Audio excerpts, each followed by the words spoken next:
When the world is sick, can no one be well? But I dreamt we were all beautiful and strong. When the world is sick, can no one be well? But I dreamt we were all beautiful and strong. When the world is sick, can no one be well? But I dreamt we were all beautiful and strong. When the world is sick, when the world is sick, can no one be well? But I dreamt we were all beautiful and strong. When the world is sick, can no one be well? But I dreamt we were all beautiful and strong. When the world is sick, can no one be well? But I dreamt we were all beautiful and strong. When the world is sick, can no one be well? But I dreamt we were all beautiful and strong. When the world is sick, can no one be well? But I dreamt we were all beautiful and strong. When the world is sick, can no one be well? But I dreamt we were all beautiful and strong.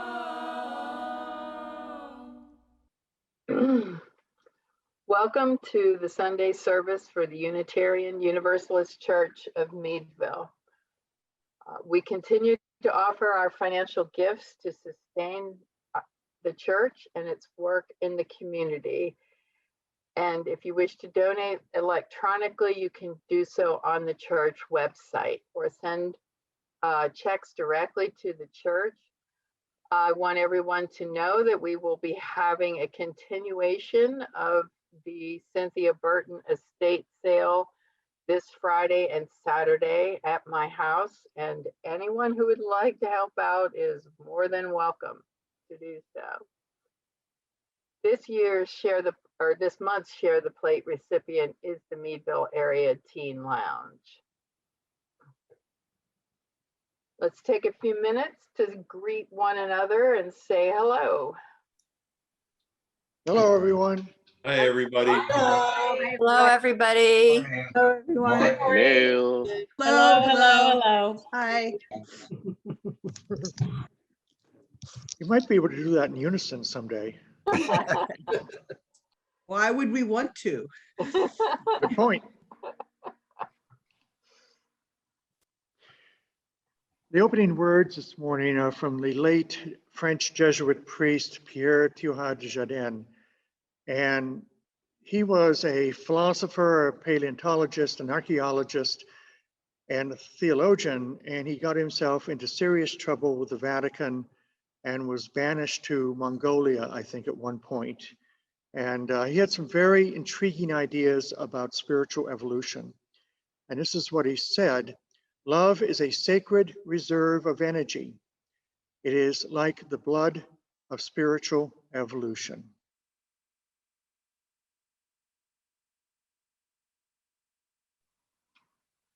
As Reverend Alex lights the chalice in the sanctuary, I invite you to light a chalice at home if you desire, and join us in the chalice lighting words. We light this chalice flame today in blessing.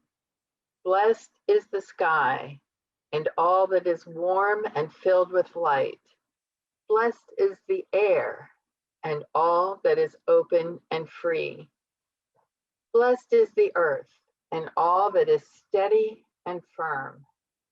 Blessed is the sea and all that is hidden and deep.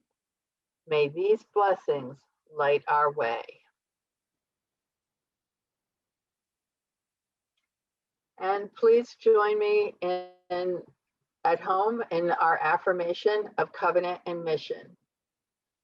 Our covenant is to be a loving, joyful community that nurtures spiritual growth, promotes compassion, social responsibility, and service in an atmosphere of mutual trust. Our mission is to be a faith community devoted to love and respect, reason and justice. And now our hymn for this month, thanks to the Sunny Hill UU Church of South Hill, Pittsburgh. Wake now my senses.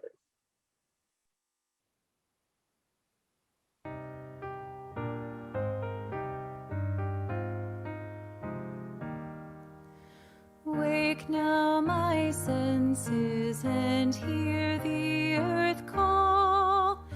Feel the deep power of being in all. Keep with the web of creation your vow.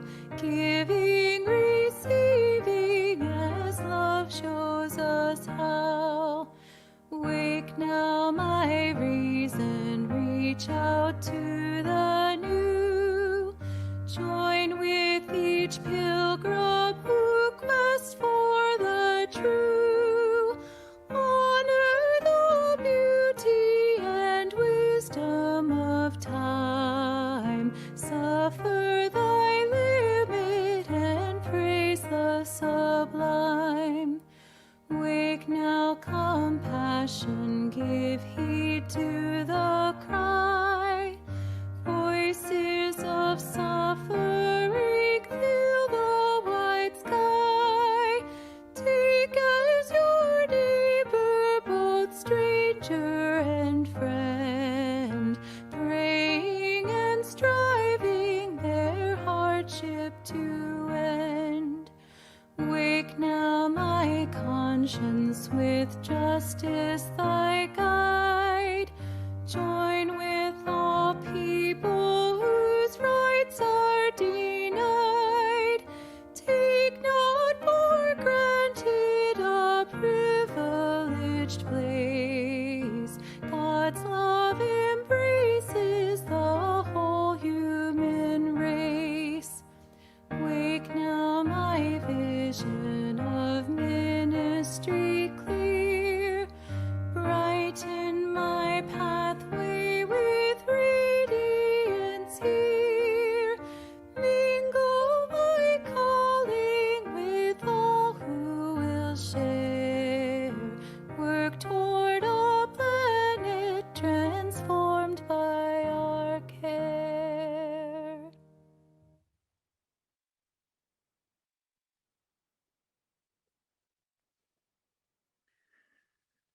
The reading this morning is from a recent book by the Dalai Lama. The book is called A Call for Revolution, and I'll say more about that later. In the book, he writes, "A new way of thinking has become the necessary condition for responsible living and acting.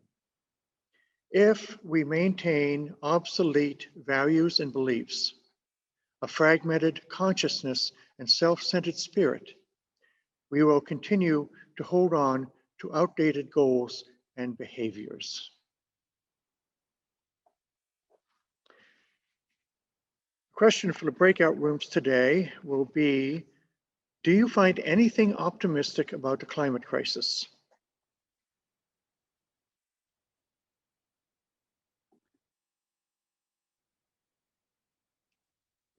Well, good morning again, everyone. Thank you for being here on this so far so good, beautiful sunny morning, although clouds are coming in.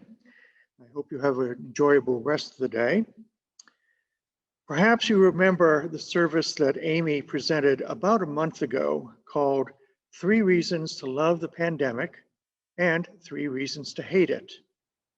And I enjoyed that service immensely, and thank you, Amy, again for presenting it. I wondered at the time if I could use the same structure to apply to global warming. I think we can easily come up with reasons to dislike global warming or the climate crisis, So I'm just going to mention 3 reasons to love it, or to love the climate crisis, instead of just hating it. It's especially important this week on the 51st anniversary of the first Earth Day in 1970. It's easy to feel pessimistic and overwhelmed with the potential of worldwide disaster. However, in my humble opinion, the news is not all bad. So this morning, I'm going to speak briefly about my 3 reasons to maybe not love the crisis of climate, but at least to appreciate it. They are consciousness, awareness, science, and faith. First, consciousness or awareness of the crisis. I choose to define consciousness as awareness, awareness of the world around us, awareness of our emotional responses, and the consequences of our actions. The reading from the Dalai Lama speaks of consciousness in this way, consciousness and awareness. A new way of thinking has become the necessary condition for responsible living and acting. If we maintain obsolete values and beliefs, a fragmented consciousness and self-centered spirit, we will continue to hold on to outdated goals and behaviors. So what is this new way of thinking that he's talking about? Well, this little red book got my attention about a year ago. And it was written by the Dalai Lama in 2017. And what struck me about it was the front cover had a call for revolution, okay? And the back cover said, quote, "I am calling for the mother of all uprisings." Now, I was a little surprised by that because I had to order the book because I didn't imagine the Dalai Lama would be calling for revolution and uprising, let alone the mother of all uprisings. And I encourage anyone to read it. It's short, but it's really directed towards the younger generations, children and grandchildren of many of you here.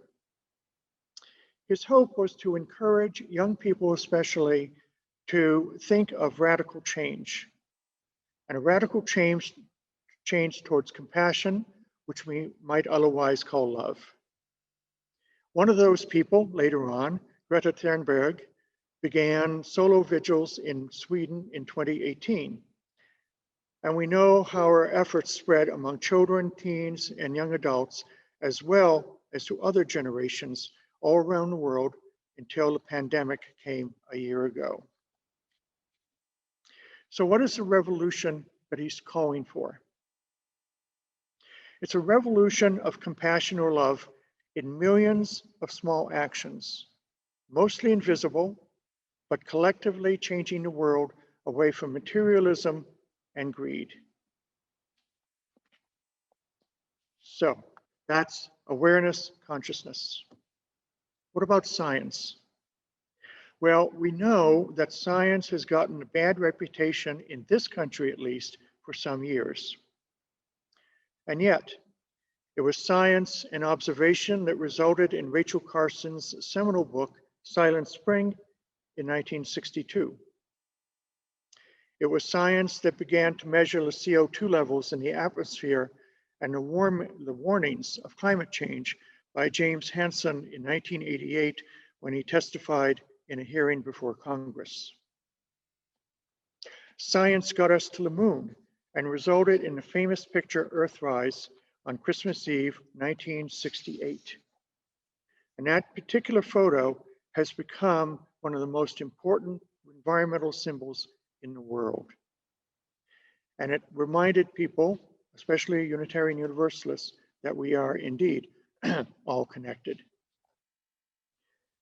It is the science and peer review that moves us forward. We have an increasing better understanding of how rapidly the climate is adjusting to atmospheric CO2, methane levels, glaciers melting, and so on. And that science I use as one of the things I love about the climate crisis, because it is not going to stop. There are thousands of scientists working on the challenges of this all over the world right now. In other words, science is giving us collectively the tools to face the climate crisis and its unknowns and help to face its reality. Here are some examples. Scotland plans to plant 1 billion native trees to help offset CO2 levels in the next 10 years. Will it solve the problem? No, but it is a tool of practical change, and it is a reminder of increased awareness of the consequences of our actions. General Motors in this country recently committed to switching over to electric energy vehicles by 2040. They have already begun to change their assembly lines and engineering to do so. So in other words, the science to modify or adapt to climate change is all around us. The material solutions are ready for us to use. What we have to be careful about is not to feel overwhelmed or powerless, because it is so easy to do given the nature and the size of the problem. As one example, I've suggested to people here at church, why don't we put solar panels on the parish house roof? As far as I know, we would be the first church in the area to do so. That would give us visibility in more ways than one. Would it solve the climate crisis? No, of course not. Would it begin to do our part? Yes, one of a million small revolutions of compassion. And there are a number of ways which we can make our energy more sustainable, moving away from fossil fuels. So that's science and awareness. What about faith? Faith is a belief that we can and will get through this crisis as a transformed society and world. Personally, I have faith that we will not destroy ourselves or the entire world as we know it. I have faith that enough people are awakening to the destruction of ecosystems to actually make a difference. I have faith that our religious values give us tools, including what Teilhard de Chardin said was love being the blood of spiritual evolution. And in my opinion, that is what the sources and principles tell us to do every generation as Unitarian Universalists. And of course, another piece of faith is, are we going to start planning for the future rather than reacting to it? And what I've noticed over the course of my lifetime, myself included, is a lot of people and nations are not very good about being proactive or planning ahead as these are the consequences of our actions. We're not terribly good as a species at being able to do that. So personally, I think it's going to take a major environmental disaster to force us into collective action. Perhaps it will be endless fire seasons, major drought, toxic microplastics in everything we drink and eat, changes in the Gulf Stream current, refugee migrations, and the list goes on and on. Before we go into the breakout room so that I can hear more of what your thoughts are, I want to quote the American environmentalist Paul Hawkins, who wrote a book called Blessed Unrest in 2013. And the original subtitle was How the Largest Movement in the World Came into Being and No One Saw It Coming. And what he's talking about is the environmental groups around the world. There are thousands of them, and in fact, no one knows how many there are at this point. What he says is that these groups are leading a revolution in compassion from the ground up rather than top down, and therefore forcing change. And I'm going to end with this quote from that book. If you look at the science that describes what's happening on Earth today, and you aren't pessimistic, you don't have the correct data. If you meet people in these environmental movements and aren't optimistic, you haven't got a heart. So in ending, let's have heart. Let's have faith. We are not powerless. May it be so. So the question for breakout rooms is, can you find anything optimistic about the climate crisis? Let us take a short time of silent reflection on the joys and sorrows heard today, as well as those unspoken.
As Reverend Alex extinguishes the chalice in the sanctuary,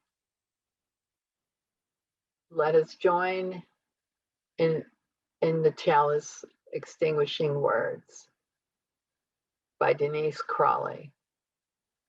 Love our earth. Take action to consume less.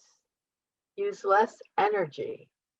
Respect water and be cooperative, collaborative, and creative community. Like the moss and the mushrooms, our children's lives depend on us. I want to thank you for coming on this Sunday, April 18th, 2021. We will now begin to enter the coffee hour breakout rooms. I ask, if you do not plan on staying, that you leave the meeting so we can have a more even amount of people in the breakout rooms. If you do not plan on staying, have a wonderful rest of your Sunday, and we will see you next week.